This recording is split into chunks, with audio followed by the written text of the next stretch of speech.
Canal Multimedia, derecho a tus oídos.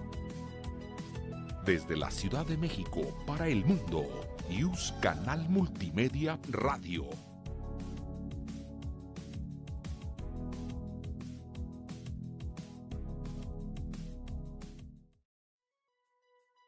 News Canal Multimedia, derecho a tus oídos. Desde la Ciudad de México para el mundo, News Canal Multimedia Radio. News Canal Multimedia presenta Mundo Forense, conducido por Zoraida García Castillo, Anaí Rodríguez González y Carla Vázquez Barrera. Un programa de la licenciatura en Ciencia Forense de la UNAM.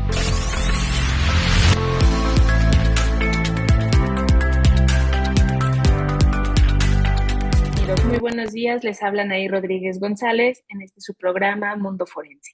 El día de hoy estamos transmitiendo desde la página de Facebook del canal News Multimedia de la Facultad de Derecho de la UNAM. Queremos dar las gracias al doctor Raúl Contreras Bustamante, director de la Facultad de Derecho, al doctor Germán Fajardo Dolci, director de la Facultad de Medicina, al maestro Israel Sandoval Jiménez, secretario de Cuerpos Colegiados de la Facultad de Derecho de la UNAM, y a Eduardo Ramírez, que se encuentra en la cabina por propiciar este espacio. Les recordamos que estamos en la plataforma del canal News Multimedia y que se retransmite por la página de Facebook de la Escuela Nacional de Ciencias Forenses .facmed.unam, en donde nos pueden dejar sus preguntas y comentarios para la invitada del día de hoy. Hoy estamos muy contentas de recibir a la maestra Chantal Loazans con el tema La huella dactilar como elemento de estudio. Voy a permitirme leer una breve semblanza de nuestra invitada. Ella es ingeniera química por la UNAM, máster en criminalística con especialidad de consejero en ciencias forenses, posgrado en el Programa Superior de Criminalística, Infoanálisis y Técnicas Avanzadas en Ciencias Forenses por la Universidad Autónoma de Barcelona, España, maestra en investigación en ciencias forenses por el Centro de Estudios en Ciencias Jurídicas y Criminológicas y cuenta con un diplomado en criminalística por la UNAM. Se ha especializado en diferentes disciplinas forenses, principalmente en dactiloscopía, lofoscopía, identificación y biometría. Ha publicado capítulos de libros y artículos sobre temas relacionados con las huellas dactilares e identificación humana y actualmente pertenece a la Escuela Nacional de Ciencias Forenses de la UNAM, en donde ella desarrolla actividades de docencia e investigación como la coordinación de la línea de investigación en dactiloscopía y lofoscopía. Es profesora de la asignatura de dactiloscopía y colabora en proyectos inter y multidisciplinarios con las áreas de antropología, odontología forense y valoración de la prueba científica. Además, es miembro de la red temática de ciencias forenses de la UNAM. Desde el siglo XIX, las huellas dactilares se han utilizado en diversos ámbitos de la vida cotidiana. El espectro de las disciplinas que las utilizan abarcan desde la medicina clínica, la ciencia forense, la criminología y los llamados controles de seguridad formales. La huella dactilar es la impresión que deja la piel especializada presente en la yema de los dedos, conocida como piel con crestas epidérmicas o piel con crestas de fricción. A los patrones de crestas y surcos que se forman en esta piel se les conoce como dermatoglifos. Debido a las características únicas y singulares de las huellas digitales, estas se han usado en contextos muy diversos que van desde la medicina hasta la identificación de personas o más recientemente los datos biométricos. De los alcances de su estudio y los desafíos de este hablaremos el día de hoy con nuestra invitada. Bienvenida, maestra Chantal Loazans. Nos da mucho gusto tenerte aquí, sobre todo porque, pues, como ya lo leí en la semblanza, la maestra Chantal es profesora de la Escuela Nacional de Ciencias Forenses y es una experta sobre el tema de dactiloscopía y de esta área tan interesante que es la huella digital. Bienvenida. Muchas gracias, Anaí, por la presentación. Gracias por el espacio. Me da gusto poder compartir un ratito, unos minutos con la comunidad. Y pues estamos muy contentos de tenerte acá porque además creo que, sabes, en los diferentes programas que hemos tenido no ha habido un abordaje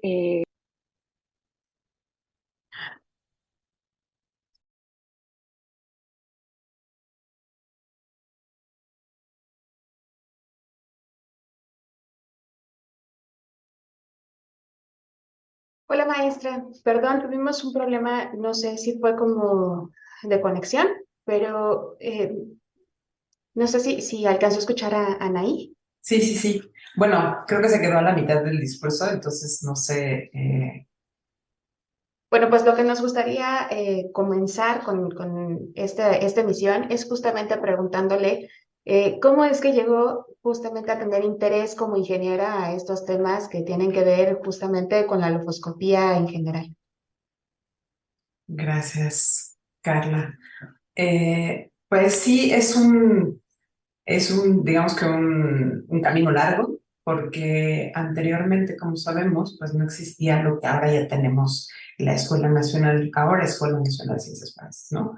Pero en su momento poder llegar a toda esta parte o al ámbito de la ciencia forense, pues tenía que ser a través de un camino largo. Y en mi caso yo creo que escogí de los más largos, que sería a través de la ingeniería química, y siempre me había gustado en su momento la química orgánica, tenía yo bastante gusto por esta área y decidí, sin embargo, también tenía curiosidad o tenía inquietud por todo el ámbito forense. Entonces, ya sabe uno que al momento de decidir, uno tiene pues una gama de opciones muy amplia y siempre tenía como esta connotación o este aspecto que quería vincularlo con la parte forense. Decido estudiar ingeniería química y posteriormente ya en el ámbito trabajando en la ingeniería decido retomar esta inquietud por el área forense. Y es así como me empiezo a meter a estudiar primero el diplomado, luego ya meterme al máster, profesionalizarme un poquito, especializarme un poco más en el ámbito ya de la criminalística. También tengo que aclarar que en su momento, y supongo que a varios de los estudiantes de ciencia forense les sucedió, que, bueno, y en general, ¿no? Que uno tiene una noción general de lo que aborda el área, pero no específicamente la diferencia. Por ejemplo, en el caso de la criminalística y la criminología, muchas personas de forma general lo confunden y realmente el elemento de estudio o la razón de ser de cada una de ellas es muy diferente, ¿no? Entonces, yo estoy segura que los científicos forenses ahora tienen muy claro que son áreas diferentes y que si bien las dos aportan hacia esta parte de resolver o aportar información para resolver una situación, que puede ser un hecho delictivo o no, pues tienen diferentes perspectivas, ¿no? Y en el caso de las huellas dactilares, de la dactiloscopía, pues se ve inmersa generalmente dentro de uno de estos dos áreas, que sería la criminalística, cuando hablamos de criminalística de campo. Pero ahorita vamos a llegar a ese detalle porque es justo la idea de esta sesión, ¿no? Muy bien, sí. Yo lo primero que quisiera preguntarte es, o sea, el tema de la huella digital y de la huella o de la huella dactilar, que eso es algo que más adelante nos puedes explicar esas diferencias en la expresión. Es un tema que últimamente está en mucho uso, ¿no? Sobre todo con la parte tecnológica. Pero ¿desde cuándo podríamos empezar a hablar que desde el punto de vista científico se empieza a estudiar la huella dactilar? Es una pregunta interesante porque asumimos que siempre lo asociamos con identificación, ¿no? Y entonces, ¿desde cuándo volteamos a ver este tipo de piel que si bien nos hemos dado cuenta que es una piel diferente al resto de este órgano tan extenso que tenemos, los primeros estudios o los primeros acercamientos siempre en un principio estaban muy asociados con relacionar esta identidad de la persona. Sin embargo, fue hasta los años 1600, 1665 por ahí, que empezaron estudios específicos de la piel. Con el descubrimiento del microscopio, es Marcelo Malpighi el que empieza a hacer estudios de esta piel específica que tiene unas características distintas al resto de la piel.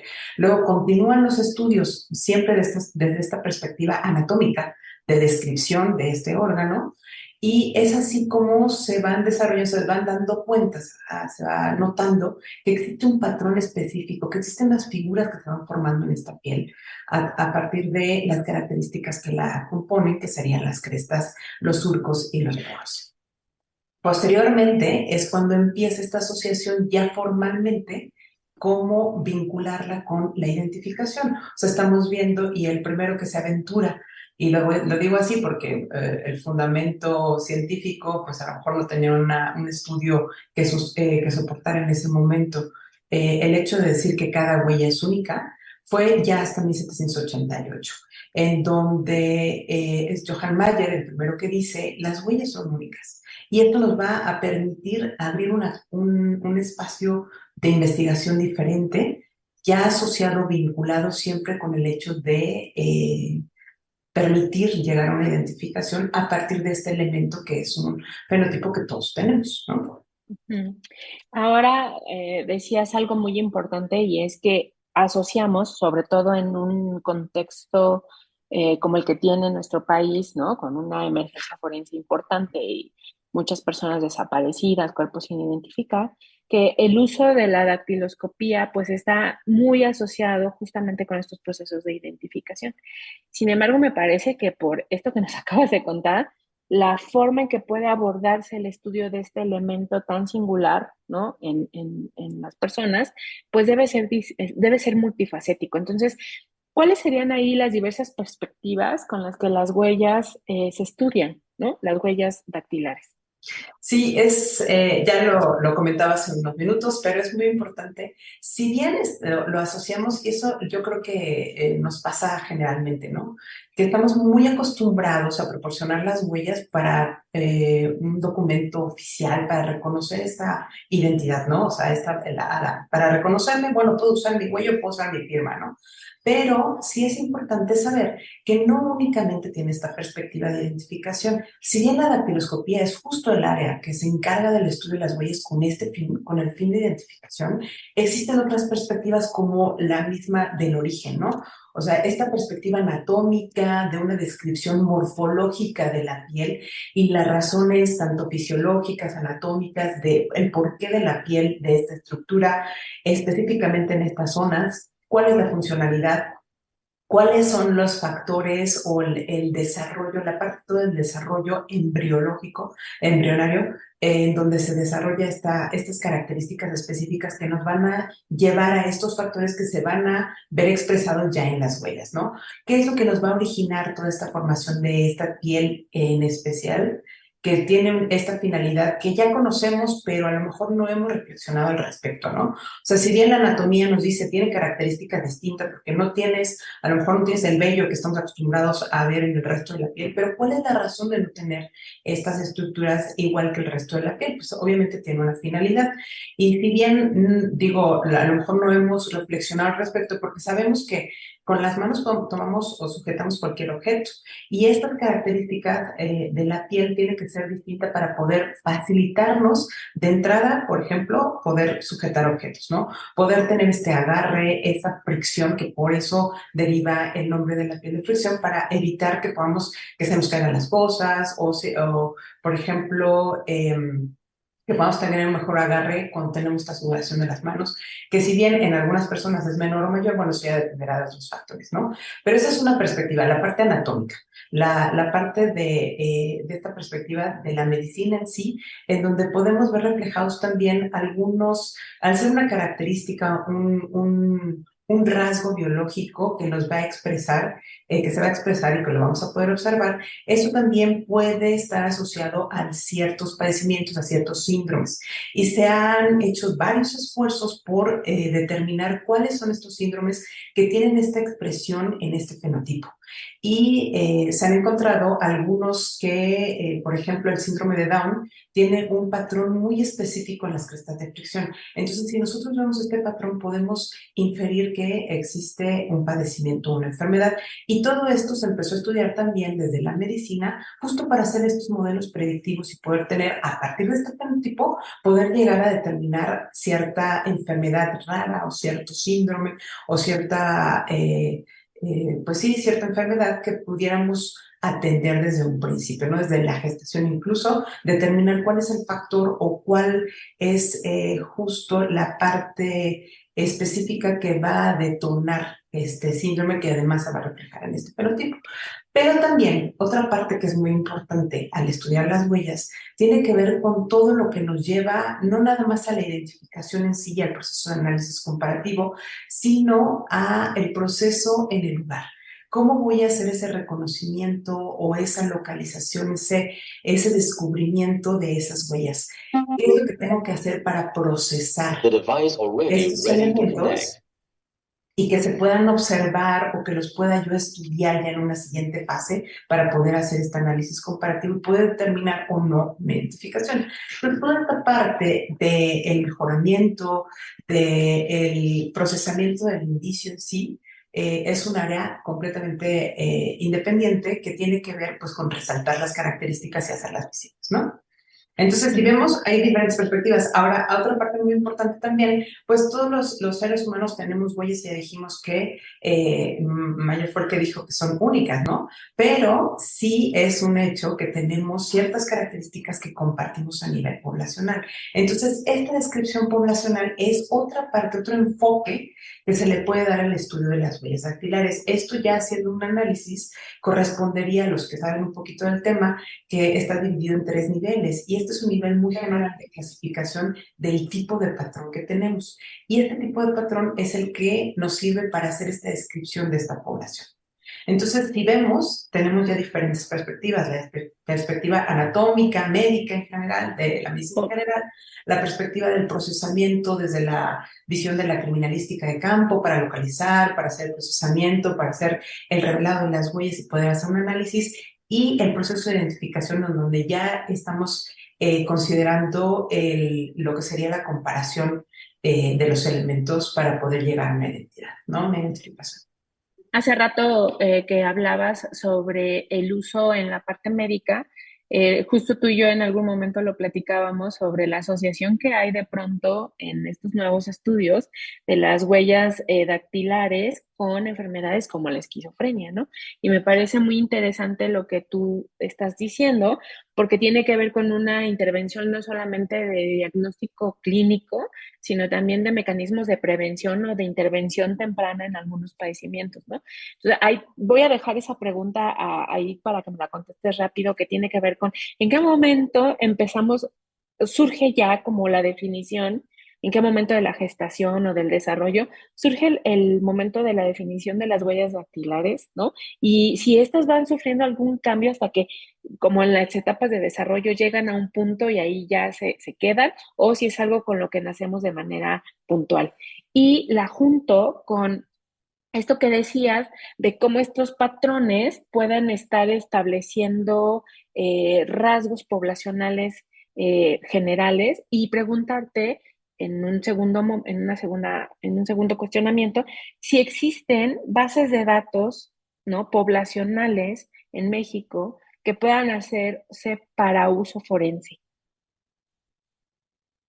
Bien, pues sí, es una pregunta con diferentes perspectivas, más bien varias preguntas. Pero mira, el desarrollo de las crestas de fricción parte desde la gestación, desde la semana 9 que se desarrolla el sistema nervioso central. Es a partir de ese momento que se empiezan a desarrollar, finalmente tenemos terminaciones nerviosas en las palmas de las manos, y estas van a determinar, van a ser un factor que va a determinar también o va a formar parte de la formación de estas crestas. Entonces, a partir de ese momento, la configuración se va desarrollando, y tiene que ver ciertos factores que van impactando en este desarrollo. Porque si bien a veces, y lo decimos, el desarrollo de las crestas de fricción, podemos decir, bueno, es que tenemos un patrón desde el principio y no va a cambiar. Sí, es verdad, pero durante la gestación puede haber factores que van afectando o van haciendo modificaciones en este desarrollo, en esta formación de las crestas. Entonces vamos a tener una trayectoria, pero vamos a ver que esa trayectoria de esa cresta, si vemos una cresta solita que va siguiendo por su camino, vamos a tener factores como la presión, como incluso el estado anímico de la persona, o sea, la alimentación. Son todos los factores durante la gestación que se van a ver reflejados en estos patrones. Y si podemos, o sea, hubo varios estudios que también están viendo o buscan ver la relación entre esta característica, esta carga genética que puede verse reflejado en estas huellas. Pero el problema o la situación que afecta es justo en este momento de la gestación estos otros factores que van a afectar, ¿no? Entonces vamos a ver la trayectoria de la cresta, que va siguiendo muy bonito su camino normal, y de repente tiene un factor que va a estresar o que va a alterar y que va a modificar, y entonces cambia el camino, ¿no? Eso lo podemos ver como de forma muy general. Pero lo que sí es un hecho es que una vez que estas crestas ya están definidas, o sea que ya se tiene la configuración, este patrón o esta forma, este dibujo que se forma, no va a cambiar. Desde que nacemos hasta que el tejido blando que tenemos en las extremidades desaparece, ¿no? Se va a desintegrar ya después de fallecer. Entonces, eso sí es una constante y eso es lo que le da la relevancia al uso de las crestas de fricción, de la piel de fricción, para poder realizar una identificación. Por eso es que esa afirmación que en su momento hicieron de las huellas son únicas, sí son únicas, y aunque veamos patrones muy similares, porque muchas veces nos ha pasado que entre nosotros mismos vemos en nuestros dedos patrones que se parecen mucho entre un dedo y otro. Sin embargo, si analizamos y revisamos todos los elementos que están conformando ese patrón, eso va a formar una distribución entre ciertas características que ese arreglo y esa configuración es lo que va a ser único en cada una de las huellas que tenemos nosotros y que nos va a diferenciar de todos los demás. Entonces, si la pregunta es, ¿desde qué momento? Bueno, desde la etapa de desarrollo embrionario, o sea, desde la gestación, es donde se va a desarrollar, y una vez que está configurada el patrón, este no va a cambiar en toda la vida, ¿sí? Ahora, con respecto a estas bases de datos que comentas, que es muy interesante, ya les comentaba que tenemos un patrón que va a ser, o sea, esta distribución y este arreglo, esta configuración, va a ser única. Sin embargo, en las bases de datos, lo que vamos a registrar, sí existen bases de datos, existen muchas bases de datos, y nosotros estamos familiarizados, puesto que cuando vamos a sacar un documento de identificación muy sencillo, el de la credencial de lector, por ejemplo, o el pasaporte, o la licencia de conducir, en todos estos trámites oficiales nos piden siempre tener un registro de nuestras huellas, ¿no? Al principio, incluso en bancos, ¿no? Al principio nos pedían solo plasmar una huella, ahora ya nos piden generalmente, y en la mayoría de los lugares, que plasmemos o que registremos todas las huellas, ¿no? ¿Esto con qué finalidad? Pues poder hacer un reconocimiento automatizado al momento de hacer una búsqueda. Sin embargo, y ahí es donde viene la parte interesante, cada institución o cada organismo tiene un fin específico del uso de estos elementos de utilizar las huellas dactilares. Entonces, si bien el banco hace un registro de mis huellas, no lo va a utilizar para otro fin que no sea el de reconocimiento de mi reconocimiento dentro de esa institución. Y el problema que se tiene es que cada institución tiene un formato, una configuración de sus bases específico. Y no existe esta interoperabilidad entre las bases de datos. Entonces, si bien tenemos características que nos permiten hacer un reconocimiento, sí, pero no se tiene un análisis de estos patrones. O sea, esto que les comentaba de la inscripción poblacional, pues no es que al banco le interese saber cuántas personas tienen un tipo de huella o cuántos el otro. Lo que le interesa saber al banco es que no haya una confusión y que no haya una suplantación de identidad. Por ejemplo, alguien que se quiera hacer pasar por mí a través de la huella, o por cualquier persona a través del uso de una huella que no es, que también es una técnica que ahora se está estudiando bastante, sobre las huellas artificiales, o sea, que se generan con ese propósito de hacer huellas falsas, digamos, que han desarrollado técnicas que logran, pues, digamos que distraer o logran hacer este registro en los biométricos y crear esta confusión, ¿no? Pero bueno, justo ese es el sentido estricto de los bancos o estas instituciones que lo tienen asociados con esta parte de la identificación del reconocimiento de la persona, pero no con este fin descriptivo, ¿no? Entonces, el INE, por ejemplo, lo mismo, o sea, lo que va a intentar el INE al hacer su registro, pues que yo pueda tener un documento que valide que soy yo y que al momento de ejercer mi voto, pues se reconozca que soy yo la persona proporcionó esa huella, que es la misma que está realizando o emitiendo su voto, ¿no? En el momento en el que estas bases pueden llegar a establecer esta relación, o sea, esta interoperabilidad, en ese momento podemos solucionar un problema, por ejemplo, en el caso de búsqueda, ¿no? Que ya se han hecho algunos convenios o asociaciones entre instituciones, principalmente en registros, por ejemplo, de personas desaparecidas, de cuerpos no reconocidos, o perdón, de personas fallecidas no reconocidas, y estos registros que se tienen de huellas asociadas a una persona. Entonces, con esto vamos a empezar a lograr que esta vinculación nos permita hacer esta identificación o reconocimiento y poderle dar un nombre a esa persona fallecida que en su momento pues no tenía una asociación, ¿no?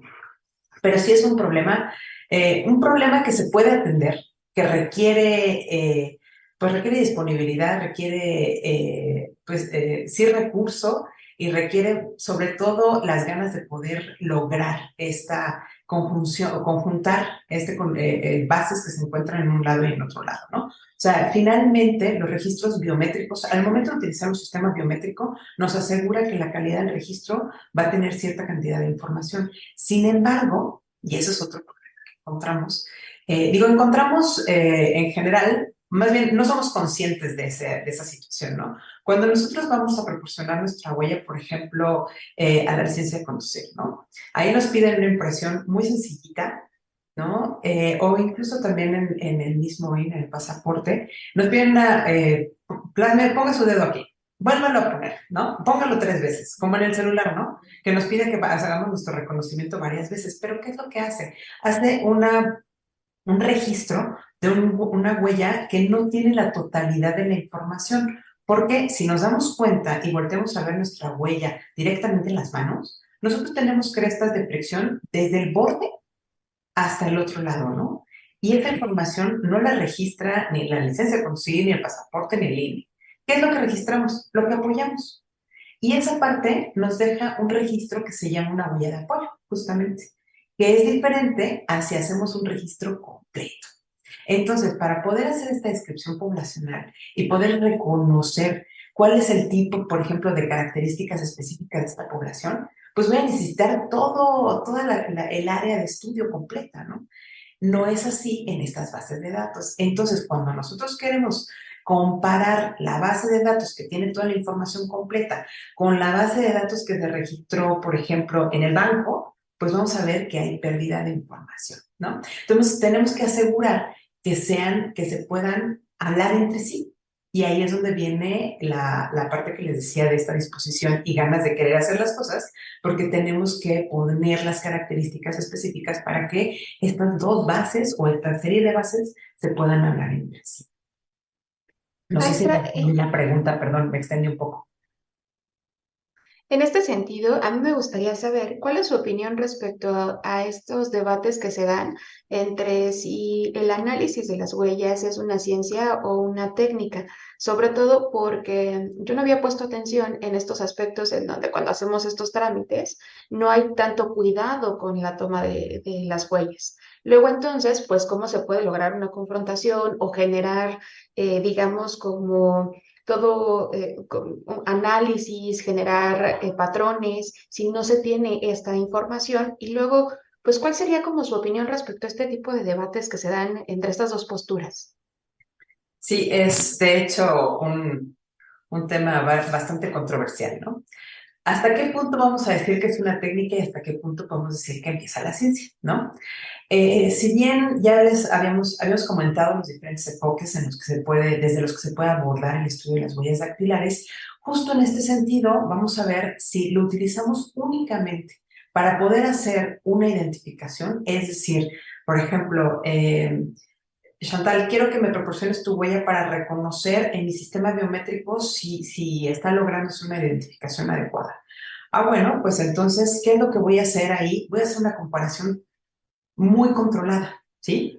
A diferencia de si yo estudio, por ejemplo, todos los factores o todas las características que se encuentran presentes en este elemento y lo comparo con un universo de estudio, por ejemplo, nosotros que estamos aquí reunidos en esta sesión, ¿no? Voy a comparar qué tanto se parece mi patrón dactilar con el de ustedes con el del público que nos escucha, y entonces yo ya estoy generando información adicional, estoy generando una base, una referencia, puede ser incluso un estándar. Se han hecho comparaciones interpoblacionales en donde vemos no nada más el patrón, o sea, el dibujo en general de la huella, sino elementos específicos que nosotros conocemos como minucias o puntos característicos, y esta configuración y arreglo va a ser diferente sí entre cada persona, pero voy a tener un tipo, probablemente tenga un tipo específico de estas minucias que se ve más expresado en una población que en otra. Y eso me va a permitir hacer esta diferencia, ¿no? Entonces, la técnica quedaría únicamente en hacer ese reconocimiento de sí, sí, soy yo, sí es Chantal la que proporcionó la huella, y ya empezamos a generar conocimiento a partir de este análisis más completo. Entonces, cuando la aportación de la dactiloscopía entra para generar información o conocimiento nuevo, podemos hablar de un área que recientemente, bueno, tiene ya unos años, pero se ha visto esta vinculación o hacer esta sinergia entre estos dos esfuerzos. O sea, estudiar, por un lado, la perspectiva de identificación, sí, para hacer este reconocimiento, pero también hacer esta perspectiva descriptiva, ¿no? Que nos va a permitir tener, justo al mismo tiempo, nos va a permitir tener una mejor identificación o individualización, que es a lo que tendríamos que tener en la ciencia forense. No nada más a reconocer dentro de una población, sino a asegurar que la huella que proporcionó Chantal es únicamente de ella y no del resto de esa población con la que se está comparando. Entonces, además de esta parte, que tiene que ver con un impacto directo en la identificación, todo lo que se desarrolla en cuanto a diferentes técnicas para poder para poder obtener una mejor calidad de la imagen, no nada más en los sistemas de registro, en los dispositivos biométricos, sino también en los lugares de investigación. Es muy común que veamos plasmada una huella en alguna superficie y nosotros vamos plasmando y dejando nuestro rastro a lo largo de la vida, en diferentes superficies, en diferentes momentos que tocamos y entramos en contacto con superficies o con objetos, vamos dejando parte de nuestra huella, pero que todos los factores o las condiciones, las características que se tienen que considerar para poder obtener una mejor calidad de ese fragmento, de esa huella que yo voy a dejar plasmada, pues también es un área que tiene que ver con pues mucho desarrollo, ¿no? Y ahí incluimos incluso aspectos tecnológicos, de visualización, son diferentes aspectos que tienen que verse involucrados, y yo no lo dejaría únicamente como una técnica. O sea, sí, en algún momento se tiene que recurrir a la prueba y error, sí, pero se tiene que llegar justo a la definición específica de esa técnica para lograr hacer esa mejor visualización.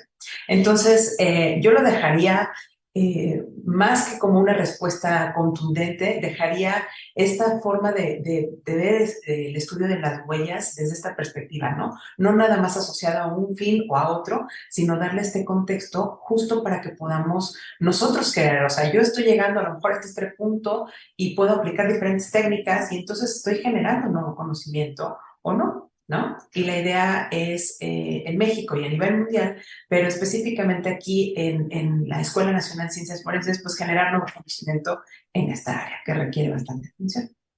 Claro, y por todo lo que acabas de comentar, bueno, lo que hemos estado platicando durante la entrevista, pues evidentemente hay elementos muy particulares, ¿no? Que hacen del estudio de la huella digital o de la huella dactilar, que por cierto ahorita me explicas cuál es la diferencia entre uno y otro, ¿no? O si es correcto hablar eh, por igual, ¿no? En esos términos. Pero no quiero dejar como de lado esto que acabas de decir. Hay una relevancia sobre el estudio de este elemento en los procesos, ¿no? Judiciales y de investigación de hechos de interés forense.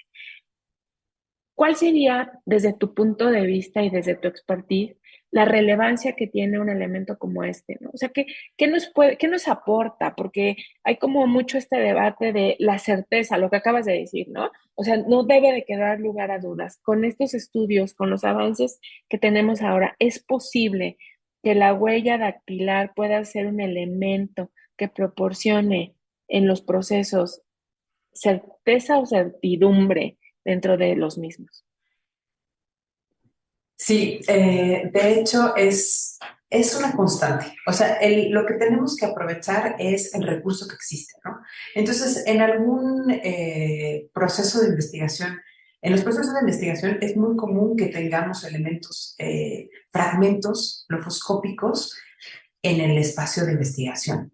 Entonces, ocupar estos elementos va a ser determinante, va a poder aportar a la investigación. Ahora, ¿cuáles son las limitantes? Efectivamente, lo que hablábamos ahorita, o sea, yo voy a manipular un objeto, pero no lo hago conscientemente, ¿no? Entonces, no estoy cuidando que la calidad del fragmento de la huella que voy a plasmar sea la mejor. Eso no lo voy a pensar al manipular el objeto o al recargarme sobre una superficie. Lo que voy a pensar es, pues, apoyarme o manipular lo que necesite, ¿no? Si sabemos que esta calidad se va a ver mermada porque, o sea, no lo vamos a poder controlar, tenemos que trabajar con esas condiciones. Entonces, sí, por eso hay mucho desarrollo al respecto. Uno de los puntos que debe ser altamente, bueno, profundizar la investigación al respecto es lograr tener esta calidad suficiente, a pesar de que el fragmento sea mínimo, la extensión no va a implicar que se deseche. O sea, vamos a poder utilizar el elemento si existe. Lo que sí tenemos que asegurar es que esa calidad, que se logre tener calidad incluso de fragmentos mínimos. Entonces, la respuesta a esta pregunta de si interviene el proceso de investigación, claro, nos va a permitir hacer tanto una parte reconstructiva, porque vamos a poder ver cuál fue la manipulación, cuál fue la mecánica que se siguió en ese lugar, ¿no? Y lo vamos a poder rastrear en función de estas huellas. Si ya tenemos este elemento dactilar o lefoscópico que vemos a ver repetida, de forma repetida en diferentes superficies, vamos a poder ver cuál fue como el proceso que se siguió o hacia dónde fue. Y además vamos a poder hacer esta identificación, vamos a poder asociar a la persona que haya sido la donante, quien sea, con ese objeto que finalmente, o esa superficie, y eso es lo que tendríamos que asegurar que esté vinculado con el hecho que se está estudiando. O sea, no podemos decir, esta persona realizó este hecho, pues no. Lo que sí podemos asociar es a la persona con el objeto o con la superficie que hubo esa manipulación. Ahora, hay otra cosa que tenemos que considerar. Finalmente, los objetos, pues no solo, o sea, sí, sería lo mejor, ¿no? Que yo solo pudiera manipular mi taza, por ejemplo, y que nadie más la toque. Pero sabemos que eso no pasa. Entonces, tenemos que asegurarnos que ese objeto haya sido manipulado o que tenga elementos que nos vayan a proporcionar información que podamos vincular con el hecho que estamos buscando. Entonces, por ejemplo, un elemento que esté directamente relacionado con el hecho. Se me ocurre un teléfono celular que veamos en un lugar y vemos que tiene una huella plasmada que se ve claramente, que tiene calidad, que vale la pena, o sea, que tiene un elemento que nos va a proporcionar información que puede ser útil, bueno, pues entonces vale la pena determinar de quién es esa, o sea, quién proporcionó esa huella, si la podemos asociar con la víctima, lo podemos asociar con otra persona involucrada para poder saber por dónde vamos a dirigir esa investigación. Entonces, ¿qué nos aportan las huellas? O sea, lo relevante aquí es que las huellas van a estar presentes en todos lados. Hay que asegurarnos que tengan la calidad suficiente para que podamos partir de ahí para poder hacer una investigación y podamos hacer tanto esta reconstrucción como esta parte de asociación de el presunto origen, el origen de la persona que haya presuntamente realizado esa actividad o que pueda asociarnos a ese hecho, ¿no? Entonces, por eso es la relevancia de las huellas. No es tanto que yo te dijera, bueno, es que es la prueba reina, por ejemplo. No, sencillamente tenemos que utilizar todos los elementos y es un elemento que constantemente aparece en cualquier lugar, ¿no? Muchísimas gracias, maestra Chantal Loazans, por esta charla que tuvimos el día de hoy. Me queda clarísimo que el campo de estudio al cual usted se dedica o te dedicas es súper amplio, ¿no? Y nos daría para hablar en diferentes aspectos y con estos usos tan diversos que se dan, ¿no? Yo creo que para todas y todos los que hemos escuchado el programa el día de hoy nos damos cuenta de la complejidad de un elemento que nos acompaña siempre, ¿no? Y que, como tú dices, aparece por todos lados, ¿no? Entonces, te agradecemos mucho tu participación, les agradecemos a todos, a todas que hayan estado con nosotros en este programa y los vamos a dejar ahora con nuestra cápsula de LOCAC elaborada por la alumna Paola Castillo que se titula Detección de plomo. Maestra, muchas gracias. Gracias por la invitación. Que tengan... Esto es Cápsula Jurídica. Le presentamos lo más relevante en materia legal. Todo en exceso hace daño. Es una frase que hemos escuchado toda la vida. Pero, ¿sabes cuánto es demasiado al hablar de la presencia de plomo en nuestra sangre? ¿O cuáles son los límites en México? ¿No? Ven, yo te lo cuento desde la toxicología forense y un poco más. Hola, soy Paola Castillo y esto es el átomo de Lockhart, una cápsula de la ciencia forense en acción. De acuerdo con la ONU, en la guía breve de los métodos analíticos para determinar las concentraciones de plomo en la sangre, el plomo es un metal tóxico cuyo uso generalizado ha provocado una amplia contaminación medioambiental y problemas sanitarios, así también cuya acumulación afecta a diversos sistemas del organismo. Y a pesar de la reducción del uso de plomo en cañerías y soldaduras, quedan algunas fuentes importantes de exposición o pinturas que fueron utilizadas en algunos edificios, casas o muebles, así como las cerámicas vidriadas con plomo que usualmente sirven como contenedores de alimentos, los componentes empleados en sistemas de distribución de agua como tuberías de plomo, alimentos contaminados o en la contaminación ambiental a causa de las emisiones industriales o la eliminación de desechos electrónicos. Por ello, no es ajeno a nosotros encontrar notas periodísticas o artículos relacionados con la determinación de altos niveles de plomo en sangre, debido al uso y consumo de alimentos o dulces y utensilios de comida, cuya población afectada principalmente son los niños, o bien de análisis de datos toxicológicos por intoxicación con plomo. Entonces, ¿qué dice la legislación mexicana al respecto? Pues en la norma oficial mexicana, referente a los niveles de plomo en sangre y acciones como criterios para proteger la salud de la población, se establece el criterio que se utiliza como referencia para determinar las concentraciones de plomo en sangre en niños, mujeres embarazadas, en periodo de lactancia y el resto de la población expuesta no ocupacionalmente, siendo para esta última de 25 microgramos de plomo por decilitro de sangre. Así también, en la norma sobre salud ambiental, limitaciones y especificaciones sanitarias para el uso de compuestos de plomo, se menciona que el plomo no cumple ninguna función esencial en el cuerpo humano y la exposición a este constituye un riesgo para la salud, y es por eso que su objetivo es establecer tanto las limitaciones como las especificaciones sanitarias a las que deben sujetarse los productos que contengan plomo. Sin embargo, no son las únicas normas en México que hablan al respecto del tema, sino que hay una gran variedad de ellas referentes a los límites de plomo. Por ejemplo, la norma sobre los artículos de alfarería vidriada, cerámica vidriada y porcelana, o la norma de salud ambiental, bienes y servicios, envases metálicos para alimentos y bebidas, entre otras. Pero, ¿todo esto tiene que ver con la toxicología forense? La respuesta es sí.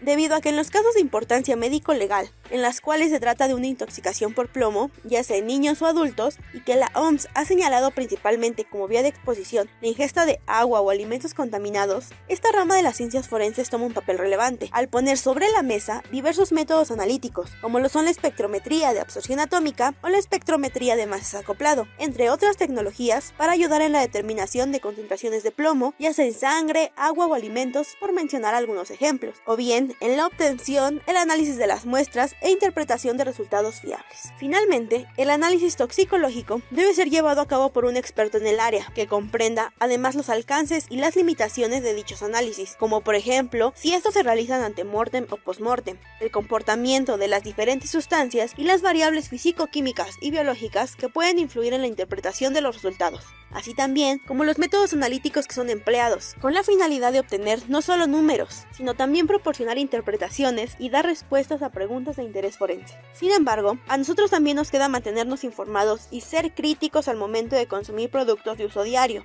Así que cuéntame, ¿tú ya conocías estos datos?